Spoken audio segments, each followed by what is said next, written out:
दर्शकबिन नमस्कार, म तिलक बहादुर ओली। तपाईहरूले आजको खाना के छ भन्नु नपर्ला, तर तपाईले यो हाइलाइट देखिसकेपछि तपाईले अन्दाज लगाइसक्नुभयो कि आजको लागि स्पेशल खाना अस्करीको लागि चिकन स्यान्डविच हो भन्ने तपाईले अन्दाज लगाइसक्नुभयो।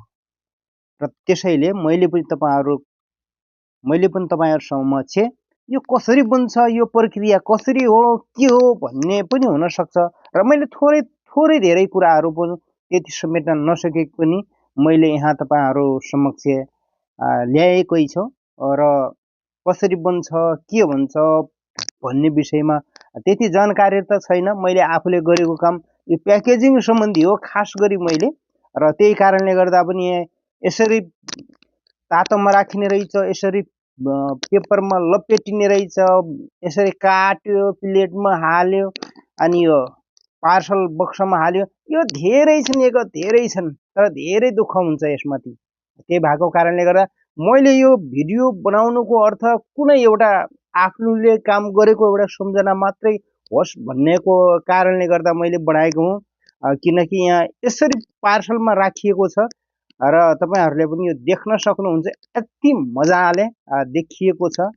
र यो एउटालाई काटेर दुईटा बनाइएको छ, पेपरमा लपेटेर सत्ता राणासँगै यो हाल्ने प्रक्रिया छ र यसमा हालिसकेका छौं। र अब यो प्याकिङ गर्ने पनि केही समय लाग्छ, करिब 75 भनौं न, एकदम 77 जति यो हुन्छ। र यो खास गरी स्पेशली अन्य कस्टमरलाई होइन, यो खास गरी यो अस्करीको लागि यो अर्डर आएको हुन्छ। यो हरेक दिन 7 हप्ता फरक हुन्छ यो खाना। र आज चिकन स्यान्डविच रहेको छ।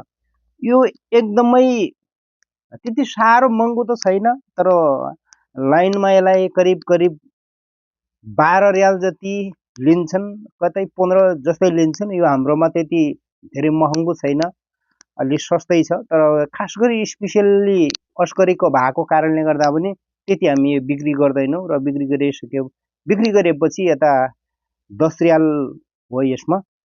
र मैले यो गरिसक्दाखेरि यो सबै गडङगुडुङ गर्दै यो मैले यो गरिसकेपछि अब केही प्रक्रिया छन्। यो लोड गरेको, चिसोमा राखिएको, यो प्याकेजिङ गरिएको कुरा छ।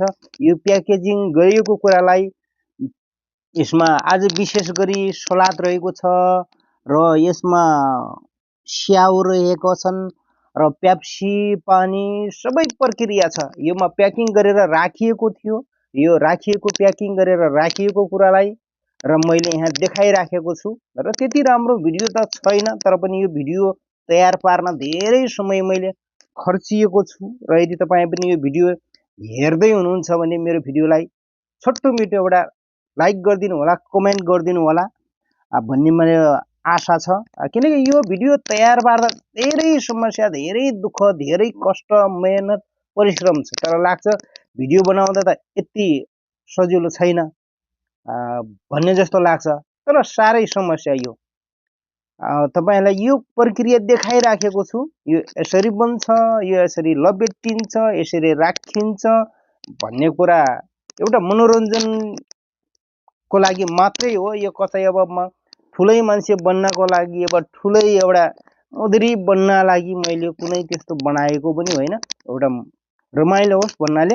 र मैले यो प्रक्रिया गरिसकेपछि गाडीमा राखिसकेको छु। अब यो राखिसकेपछि करिब 1 घण्टा जति लाग्छ, कमसेकम 15-20 ठाउँ जति चाहिँ यो पुर्याउनु पर्ने। यो पुर्याइसकेपछि बल्ल मात्रै हो है रोममा आउने। बिहान 12 बजे एकचोटि,